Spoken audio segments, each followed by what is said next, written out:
Marami ang nagulat na makita on the family way ngayon si Laguna board member Angelica Jones. Maraming nagulat nung pumunta ako sa wake ni Tito Dolphy. Maraming nakapansin, nagtataka na biglang lumaki ang tiyan ko. Ito, 7 months na yung tiyan ko. And I'm very proud to say na excited na ako maging mom. Because I'm getting older. And I'm 29 years old na ako. And I'm blessing to. It's a baby boy, Angelo. Angelo Benedict. Ang pagbubuntis ay hindi naging madali para kay Angelica. Kaya nawala rin ako sa limelight dahil nga nagkasakit ako, nagkaroon ako ng cyst. Cyst is pwede maging cancer sa ovary. And meron din akong 2 myoma. Blessing nga to, nagkaroon ako ng baby. At sa talagang miracles, talagang sobrang bait ni Lord sa akin, sobrang love ako. Ngunit ang pinakamatinding pinagdaanan niya ngayon ay may kinalaman sa ama na magiging baby niya. Ang father ng baby ko, he's a doctor of Asian Hospital.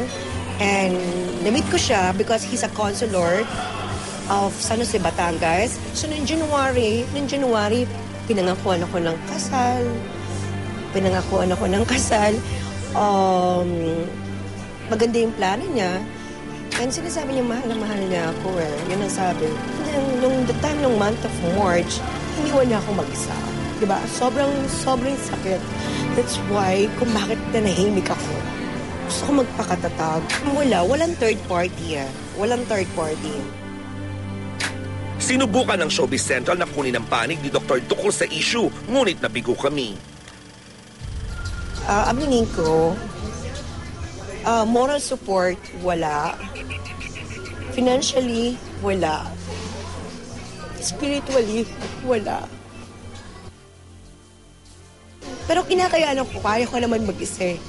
Para kay baby Angelo Benedict, may binitawang pangako si Angelica.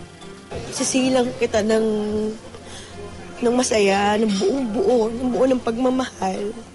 Kung may kulang man, kaya alam ko na mabubuo yun. At yun, sana mapatawad niya yung ama niya. At maging sa ama ng bata, may mensahe siya. Message ko kay Doc, sana hopefully maayos to. Huwag na lang ako, tingnan mo na lang yung baby natin.